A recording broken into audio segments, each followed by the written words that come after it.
I heard you got the fever for the flavor. It's the flavor. It's the flavor. I heard you got the fever for the flavor. It's the flavor. It's the flavor. It's time to kick the flavor, gonna make it real funky for you. It's time to kick the flavor, gonna make it real funky for you.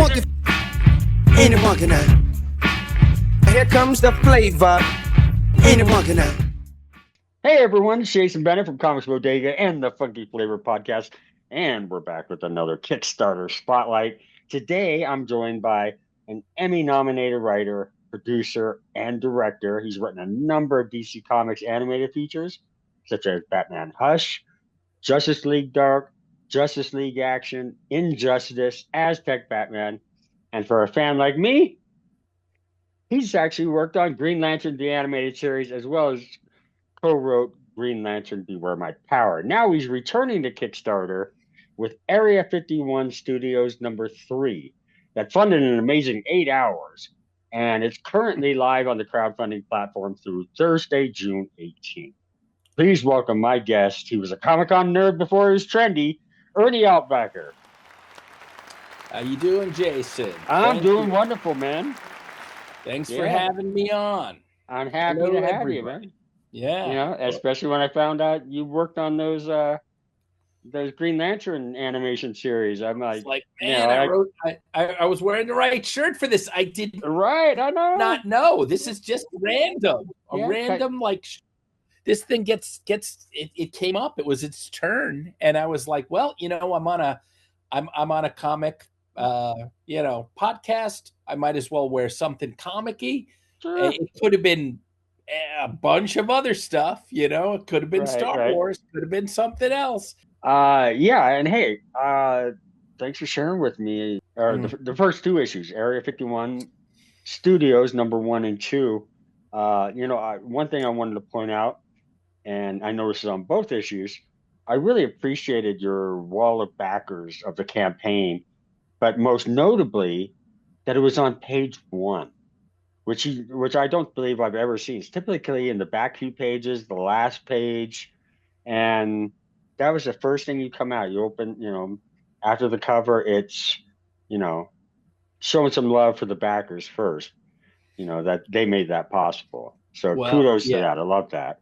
It's the inside cover.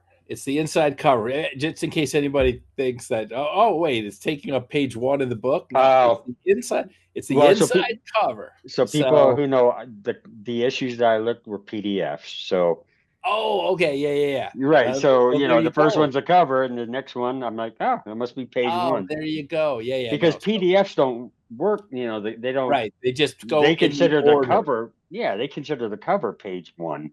Exactly. So I was just like. Exactly. Okay, so then the inside cover, that's even cooler. We just thought without the backers, there wouldn't be the book. So Josh White, my fantastic artist, and I said, when he was laying it out, I mean, he does everything. He does all the art. He does the pencils, the inks, the lettering, the coloring, something called flattening, which I'm still not really sure. Color flats. I think he's just making something up to be more important. I've okay. So sometimes that shows up in credits of comic books. Even recently, I've seen a couple comic flatters. They'll say flats. Yeah, flats provided by, and I think it's actually done just prior to color work, that it kind of sets up, I'm not exactly sure how it works, but flatters. So he does everything, including set up the book, obviously, to print. That's awesome. Make sure all the bleeds. We have a thing where sometimes we break the panel, so he knows how much to break it that we're going to get and what we're going to lose. So sure. Well, especially for printing. I know that's an issue that it meets their requirements. Exactly. And one thing about Josh I noticed, like we're talking about the artists on both prior issues and this issue too, Area 51 Studios number 3. First I love the facial expressions that he comes up with some of these panels, and it always brings a smile to my face, if not a little chuckle. It's just fun. Yeah. But I really liked how you're reading the comic, and then all of a sudden the art style just changes. It's like to outer space, just very realistic looking planet. Uh, it was, it's a total um, break from the mainline artwork, and it's beautiful to see. I mean, I love it. I mean, I just told him I want you to do all the little art things that I wouldn't notice. You know, like that will other artists will go, oh man, look what he did there. Right. Like Yeah, I was like, just go nuts. And I give him ideas and stuff. And he goes, yeah, I think I could do something. Basically saying, your idea has a slight, something in there, but now I'm going to make it right. good, and that's fine. Like we want to do. He can draw much more realistic, but we decided for speed and also for animation, it's like let's make it look like a 2D show because. Sure. Well, as you know, I write for cartoons and kid shows. So once we Right. get this thing in a graphic novel form, which will happen at the end of the year with the 4th issue. We're going to just do a 100-page graphic novel and do the last 25. Right. And then basically do 100 floppies of issue number 4 for all the completists. But that'll be it. Then it'll just be in a graphic novel form. And, hopefully I can go to some people that I know that I've worked for before on different animated shows and go, hey, check this thing out. Here's the complete story. Maybe it could be a low budget movie. Maybe it can be an 8-episode thing. Sure. Let's see what we can do here. And Yeah. And indeed, it's kind of working out now that we're, the third one's out. I mean, Josh and I want to make sure that it's like 80% done when we start the campaign. So he's done with all the coloring. Right. Yeah. And like, I think I'd seen that. Yeah. If you saw the here's a sneak peek of one of the pages of the comic, it's like the background isn't done yet, but that's kind of it. Everything, all the action, the bubbling has been done.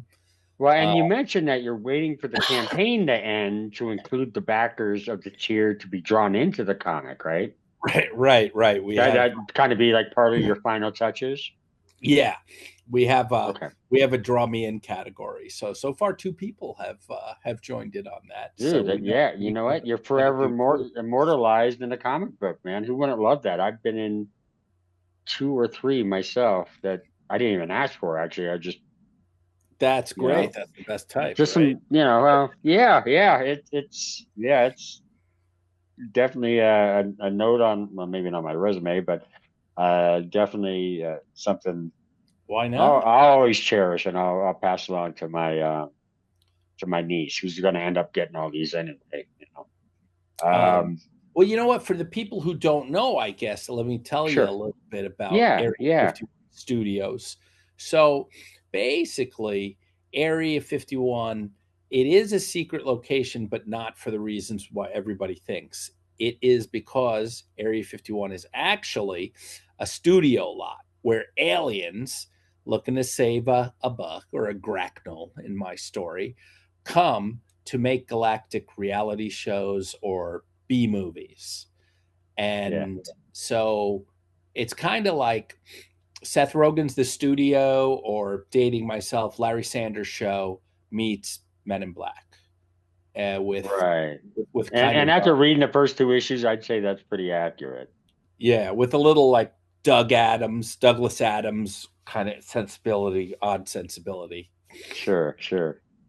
And so in this penultimate issue of the 4-issue story arc, alien producer Zephril Boon, his show, The Human Race Becomes This Galactic Sensation. Would you say that the producer, this alien, has situations in the series that parallel your work in film and animation? Or there are little moments that... Well, you know, yes, well, moments, yes, not that he basically puts the Earth into danger so he can get better ratings on so I'm like, no, I've never done that. But yes, some of the behind the scenes alien set stuff is like exactly that. You know, it's dealing with divas, except they might be a praying mantis diva from the mantis world, right? Sure. Or a frenemy producer that, you know, is saying all the right things but really wants your project to fail, right? Right. That is universal, and in this case, literally universal. So, yeah, it's a lot of fun, and it's zany. And yeah, you know, if you like that kind of stuff, if you like Area 51, if you like kind of comedy sci-fi, then this might be something that interests you. Yeah, and you know, and one thing, and it happened with me, as I was like, there were just little moments where the artwork it kind of drew imagery. For me, the alien from American Dad. Oh, yeah, there's one. Yeah, there's one that looks like that, and that's on purpose. We basically take Oh, aliens. okay. We take aliens from everything, because in our world, there's a planet for everything, right? Right. Basically, all the sci-fi stories that we're telling happened someplace else on another world, but with their kinds of, it could have been the beaver race or the dolphin race, but now it's Right. been translated into our cultural equivalent, right? So Yeah. aliens didn't happen for us, it happened for the mantis creatures, right? Against whatever, a type of predator, or chest exploder. But then someone knew about that and gave the idea to our Hollywood. So everything we're watching and reading in the sci-fi world has actually happened someplace else. It's kind of the, you know, it's all B movies. It's Yeah. all, Well, you know, and exactly. why not? You know, and I did love the kind of the Doctor Who nod with the RV that's bigger on the inside. Exactly. Yeah. There are little hat tips and references to all of the sci-fi things. I mean, awesome. this started as a novella, which I wrote a while back, and Yeah. it was, you know, so odd that people were like, no, not from you, Ernie. You know, if you were like George Lucas, maybe, but not from you. And then I finally decided to do it as a comic, and I found Josh at Comic-Con in San Diego, at this Okay. kind of speed dating for writers and artists, the Comic Creator Connection. Highly recommend to go to that panel. They have it every year, and usually every day, on Thursday, Friday, Saturday, maybe even Sunday. And you can meet, if you're a writer, you can meet other artists, and if you're an artist, you can meet other writers, and you hear their ideas, and sometimes you click. And Josh and I just like clicked.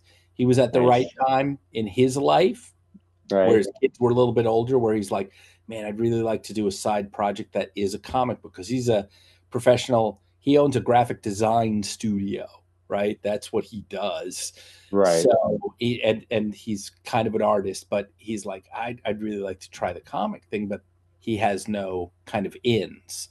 And I was like, man, I don't know if I can do a Kickstarter and, you know, find like 4 or 5 different people. I've got to try and find a guy who likes an artist who likes my idea, but also can do all the stuff and knows how to set up a Kickstarter. Like, I didn't know that in the beginning. Wow. Now I'm the guy that usually sets up most of it. But before, I found it overwhelming that I'm like, I'm going to have to hire four different people to talk with them before I can get them colored and stuff. So he was like, no, I'd like to do everything. And I was like, and I would like you to do everything, Josh. Right. No, You no, know? and yeah, it's good that you're going to be partnering for all four of these issues, and Yeah. to have someone committed to that, where they're not picking up another project that'll take them away.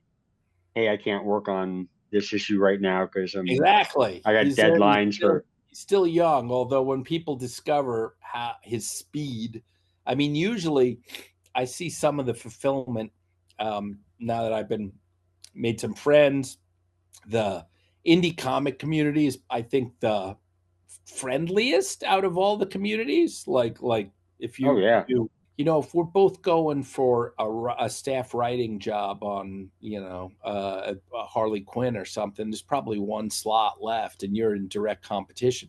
But with indie comics, it's like both ideas can be fantastically successful. All idea, if you have a good idea and present it in a cool way, comic book collectors will and comic book enthusiasts, they'll read them both. It's not like they're going to go, I'll just get one. If they sure. hear about it and they go, man, this thing's my jam too, I will get both of them. So everybody helps everybody else. I've never seen anything like it. It's been really cool. So And I've seen that for a while now, especially since the increase of crowdfunding campaigns since 2020, since the pandemic. I've always noticed how comic creators and indie comics, they support one another, they shout out one another, they promote one another. yeah, That it's just this community, and it's such a beautiful thing. And yeah, I couldn't agree with you anymore. Well, and plus, in addition to that, working the Kickstarter campaign, you get to engage with the backers, and so now you have fans like, oh God, I'm talking to the guy who writes the book, or and so it generates some excitement for them, and then you can hear feedback, and I mean yeah, that's got to be a great part of it too. That relationship building. it is. And I guess the only thing that I thought was like, oh, maybe I have this one advantage is that I did stuff before. I've written stuff. So some people in that world, in in the Comic Con world, kind Right, of have heard of my stuff before, right? Do stuff like that, right? Either right. adapting or writing new stories for that. And they premiere at Comic Con, and that's really, really fun. And so some people go check it out just because I'm the person that did Teen Titans, the Judas Contract, or Aztec Batman or something, which Sure, is sure. just kind of cool. But if it's not good, they're not coming back. Well, Uh, right. yeah, But and I still, you're guess, dealing with 125,000 attendees. That. well, they don't all know me. No, no, Yeah, not they yet, don't, not yeah, yet. they don't all know it. Not even a fraction. But yeah, it's kind of weird that every now and again someone does recognize me from a podcast. And I'd been on them before, but Right. I would just talk about the project that we did.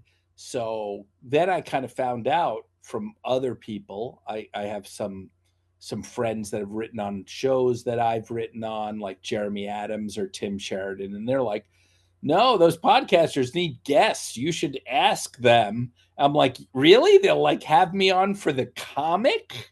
And they Oh, go, oh no, they're gonna talk about Batman Hush, but they'll talk about the comic too. I'm like, well, that's a fair trade. Anybody that wants to call me in on their podcast, I don't care if it's 3 people, I'm right. in. Like you Well, never and know both. if one's gonna be big or not, right? I mean, Well, why not? yeah, and I'm sure both Adams and Sheridan are willing to talk Green Lantern with you. They're no strangers in Oh in yeah, yeah, in that realm either. Having written books. Oh, something I noticed, because I know that in this campaign that you have, people can do the print catch up. Hey, you missed the first two campaigns. You can yeah. get all three issues this time around. Will there be add-ons for, say, hey, I just missed campaign two. You had a great campaign. Can I just add that one on? Or like I noticed with digital, as I saw the digital issue, digital PDF available for this one, but I wasn't sure about issues one and two. Would those be available to new Yeah, backers? they're all in the add-on section. Okay, okay. Yeah. And Gotcha. I mean, if you get the print, I think you get obviously you get the digital also, but there are all sorts of backups and ways to get it. And if you only wanted one, I mean, I don't know. We don't have like this extensive. We have a small growing but enthusiastic fan base. So Right. there are very few people that have like, I was in for one and then I got number 3, so I really need number 2. Maybe. Yeah, it's not out. But it's there. It's plausible. I mean, If you need it, it's there. And then by the end of the year, we're gonna have. I mean, and I'm redoing it. I'm like, I saw mistakes in one. There's a mistake in 2 where Josh left like a box where he was supposed to draw in a mouth drink can, and it's still there. We printed it. oh man. So I'm going through all the dialogue and sharpening it up in 1 and 2. The graphic novel is going to be, there's going to be probably a little more dialogue in it to explain some plot holes, some things that we forgot about. And and there might be some other art. So right now with the issue 3 is going to be 31 pages of story. And then I think to get to 36, because it has to be divisible by 4, we'll have 5 pages of extras. And we got plenty of stuff that we could put in as extras. Process shots or exactly. We got a lot of stuff. So we're going to do that. And then I've already written issue 4. And right now it's 26 pages. So it wouldn't surprise me if it maybe gained another 2 pages or something on the rewrite where I'm like, oh man, I forgot something. Right. So that'll be fun. Now for issue 4, is Josh already working on that one?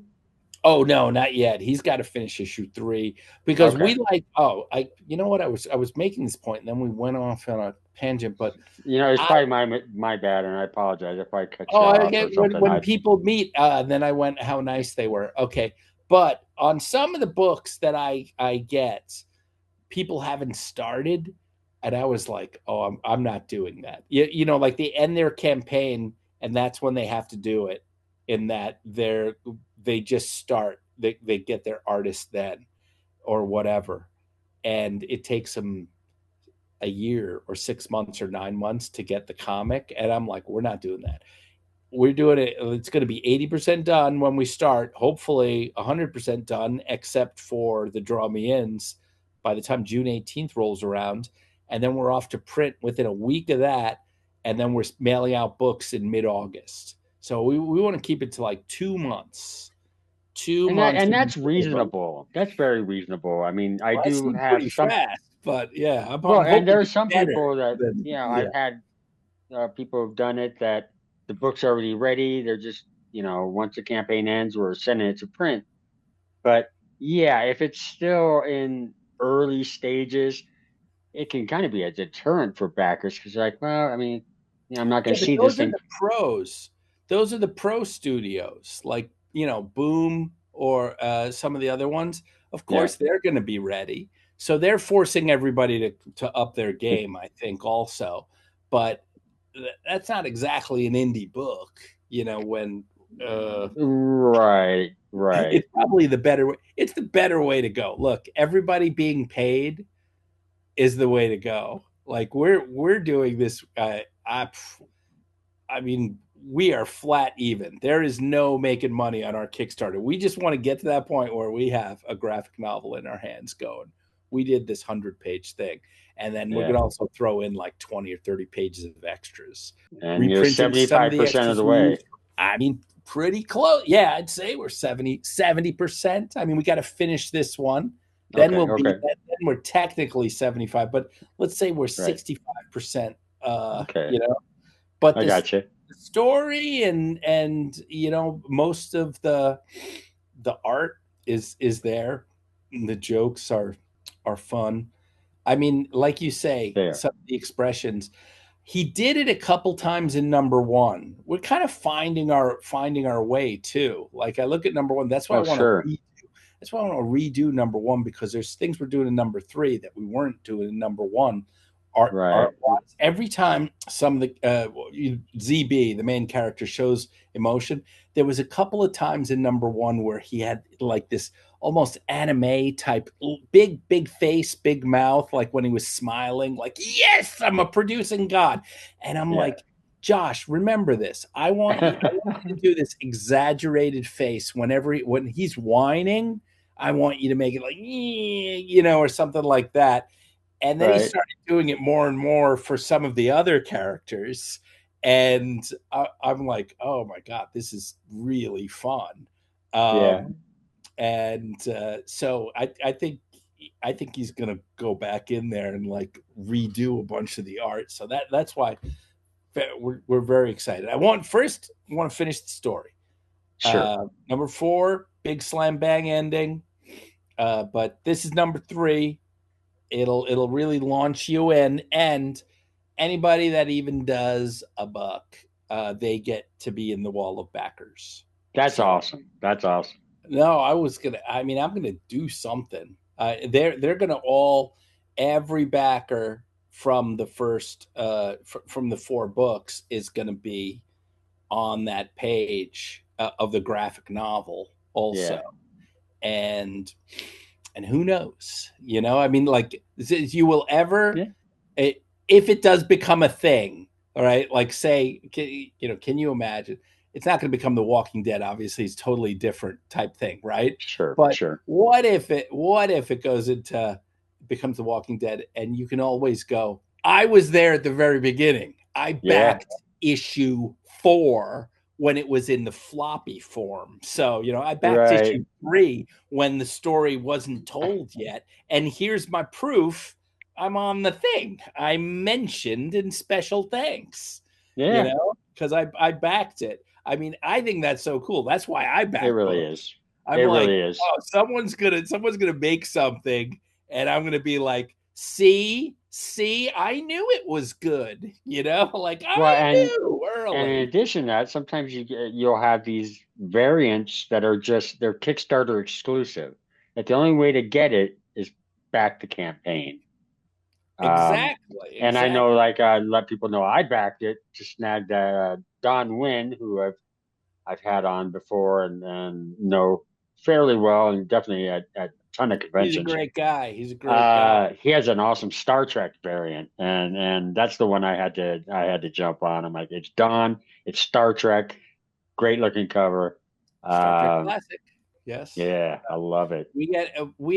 That's just Josh's like, oh, I want to do this and that. And I'm like, man, let me take that off your plate. Let's get some people. So issue 2, we had our first all variant cover, and we brought in a different person that I'd talked to just in the artist alley over the years, Livio Raimondelli.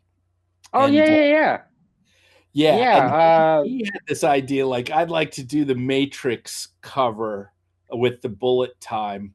And I'm like, okay, well, just for our thing, you're going to use our characters and have ZB be on the phone and reading a script during bullet time. And his co-producer is shooting at him. And he was like, yes. So he put him in those. And that thing looks great, man. We ran out of those. We didn't print enough. That's the thing. There's like only a couple hundred of these things. We're not going to do reprints. Once it goes into graphic novels, this is it. Yeah. Oh, man. Oh, no. Raimondelli, he's, I know I promoted him for his, the Kill Lock, which I love. Oh, all right. The Kill Lock, right? And, he's done numerous other things, but that's a little more recent. Transformers for IDW. And Star Wars. I mean, he does covers, a bunch of covers. Great artist. So this one, I had known Don. Don was actually one of the first 2 people, he and Stephen Prince. Sure. Monster Matador.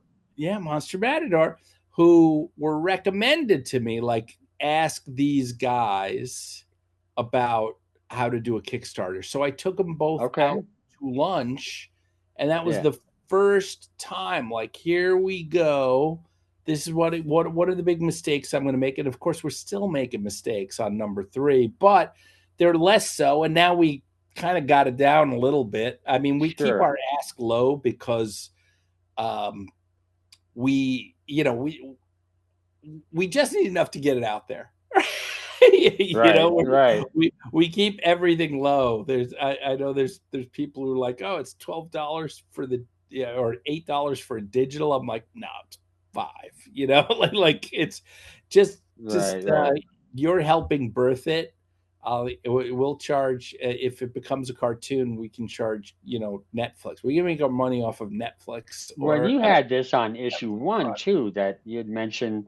Once it reaches gold, you had some excess that you just moved to issue 2 to keep the production Exactly. going, right? Okay. Yeah, and we did a 5x7 little mouth drink print, which is the soda for the unofficial soda. Yeah. The That was thing. in issue 2. Was that in? I think it was in issue 2, right? Oh, but yeah, there was an ad for mouth drink in issue Right. 1. I thought, right? Was there? Or, no, was it 2? Might have been 2. I think towards near the end of issue 2, I believe it was. Okay, yeah, then you're right. Which was actually, we needed something because we made a mistake on a double splash and it was gonna not be the right page. Like it wasn't gonna lay out. It was gonna be on 2 different sides. No. So we're like, we need to put something in here, like a fake ad. So that's what happened for that. Yeah, so that's crazy. It wasn't even intentional. That is but yeah, now people are pitching us some ideas. Can't wait for number 4. Nice. We've got an artist in mind, and hopefully she'll come on if she doesn't have too much work for a variant cover. And Josh is super psyched to do his variants also. I think he did the 2 variants. For issue 1, he did both variants too. We did a 2001 A Space Odyssey 1 that didn't sell for anything. Nobody knew what it was. That was my pick. Yeah, okay. And then Josh did the Men in Black one, and everybody loves that one. So then I'm like, I'm not going to pick anymore. So then in number 2, he did a Jedi, Return of the Jedi in Jabba's lair, right? Yeah. And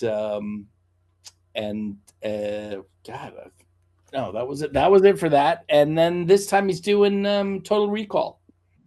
So if you look at our link, there's a Total Recall variant. It's not done yet. So I'm like, I don't know if people are going to get it. That you can definitely get part of it. Okay. So it's not like a true homage cover where it's actually the box of the 40th anniversary thing. And I'm like, I don't know. He's like, this is what my generation Total Recall is. I'm like, that doesn't look like, because the poster for Total Recall is just Arnie on it, with some other characters. Right. It doesn't scream like it's not like an icon like the Men in Black cover that we did, right? Everybody knows what that one is. It's 2 guys, the guns facing that way, right? Sure. Or Star Wars cover or something like that. I like doing the scenes. That's why when I was working with Don, I was like, well, he's like, I'd love to do classic Star Trek something. I'm like, what about a muck time? And he knew exactly what I was talking about. He's like, you're talking about the fight with the Ponfar. And I go, yes. Right. And he goes, okay, I got this. And so I thought it came out really cool. He did it in watercolor and then put it down. Yeah. It was like, it has this odd tactile look, I guess you could say. Yeah, I had to do a double take because that wasn't a style that I'm used to with Don, because I got his Pablo the Gorilla, and so I'm familiar with that. But more recently, a lot of his social media posts have been some of these trading cards that he inserts, the headshots, or I don't remember how they're called, but sketch cards. Okay. Yeah, it's a great cover. You need an X-Files cover.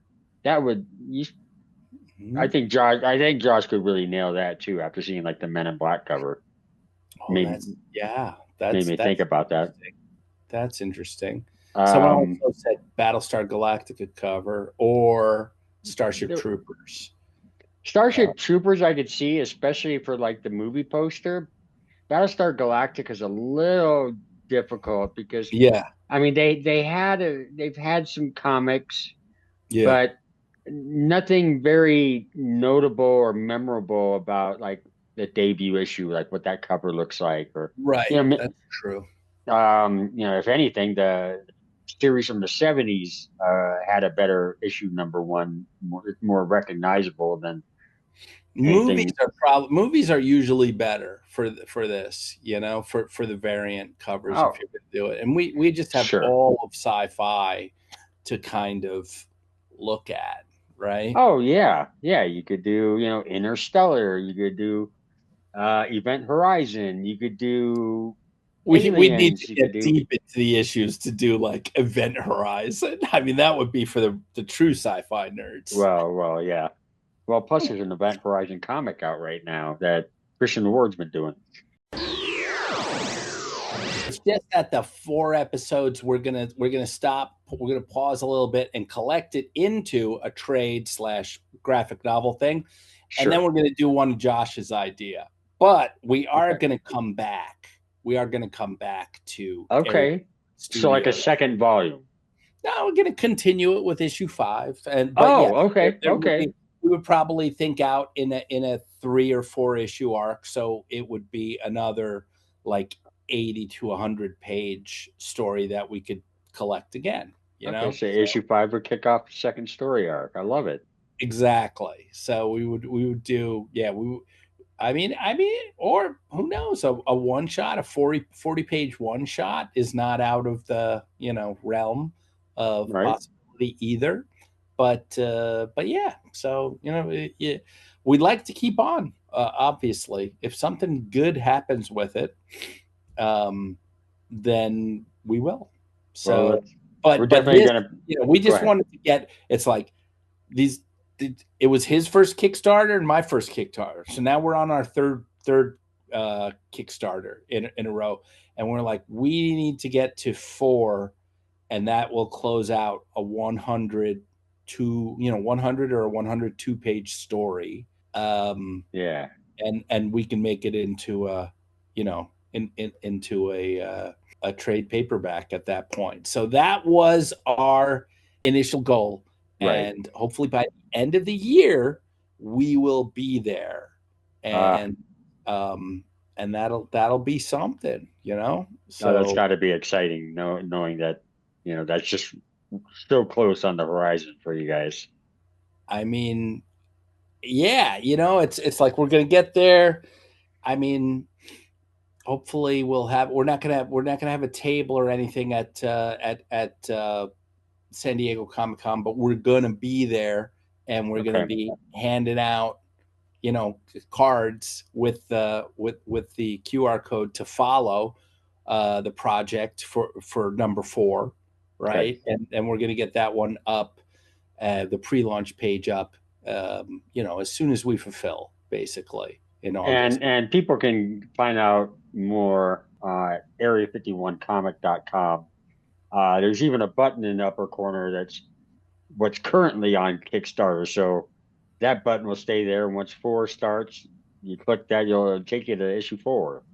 Exactly. Right? Yeah. I love it. I saw that button. I'm like, just a smart way to do it. I don't see people do it that way. There's just here's the link to the campaign, but saying here's what's currently on Kickstarter. So you know that you guys are keeping this process, just going, and it's exciting, man. I'm really thrilled for.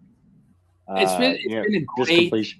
Yeah, it's been a great experience so far, and I think both Josh and I have gotten so much more out of it than we thought. I mean, we put a lot in, obviously, but even then, it's just the meeting of all the people and having your eyes open to other people's work.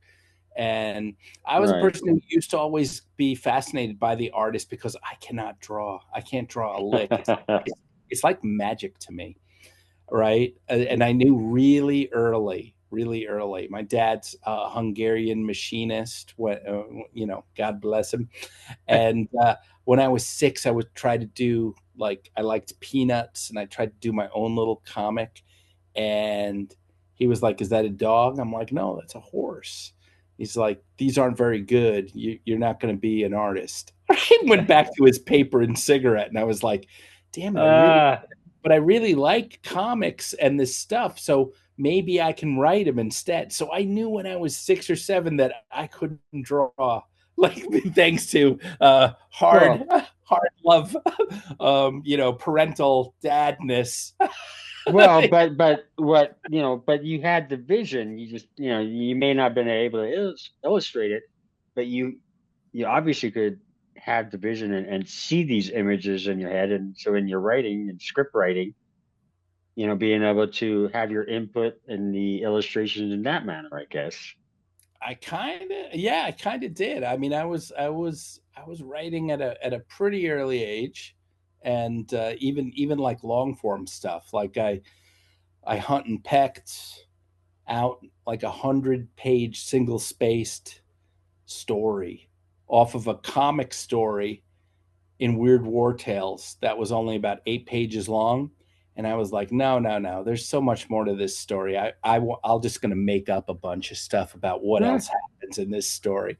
So I did that, and so I had it. I gave it because my 5th grade teacher, he had written some books, and I don't know what they were about. They were like dry things, but they were in the library, and he'd written like 4 or 5, and I thought that was so cool. I'm like, Mr. Scott, Mr. Scott in the library, like, boy, that right. And that's when that story came up, and I was like, I'm gonna write a book, and I'll show it to Mr. Scott, and maybe he'll read it and help me. And God love him, he did. I can only imagine how bad this thing was, but he gave me this really kind of uplifting talk about, you should keep writing. This is good. Of like a 12-year-old, like. Yeah. So everyone, you got to check this out. It's funny. It's great to look at. The storytelling is beautifully written, and we're really building up these characters. And this is going to be, like I said, it's the penultimate issue. Issue 4 will be the next and last campaign for Area 51 Studios. So you're not going to want to miss what this issue leads up to set up that grand finale. And go out and back the campaign, find out the real story of what goes on at Area 51. Special thanks for Ernie Altbacker for taking the time to speak with us here at Comics Bodega and the Funky Flavor Podcast. Be sure to follow Ernie Altbacker on social media. You can find him on Facebook at Ernie.Altbacker and on Instagram at Ernie Altbacker, all one word. Man, go check out Area 51 Studios. You can check them out at area51comic.com. Learn more about the series, the first couple of issues leading up. Check out the campaign. You can visit it at bit.ly/area51studios3. That's bit.ly area51studios3. It'll take you right to the campaign. And give me a follow. I'm on social media at TahoeJBennett, TahoeJBennett. That's on Facebook, Instagram, and Blue Sky. And the official YouTube page is at TahoeJBennett. Subscribe, follow, like, share, do all that stuff. Hook us up. You follow the Funky Flavor Podcast on Instagram and Blue Sky at The Funky Flavor. You can follow Comics Bodega online on Facebook at Comics Bodega, Instagram at Comics Bodega, and Blue Sky at comicsbodega.com. And spread the word about all the creators that are doing things in the indie industry as well as on crowdfunding platforms. Thank you so much. Hope you enjoyed the show, and stay tuned. We got another one coming real soon.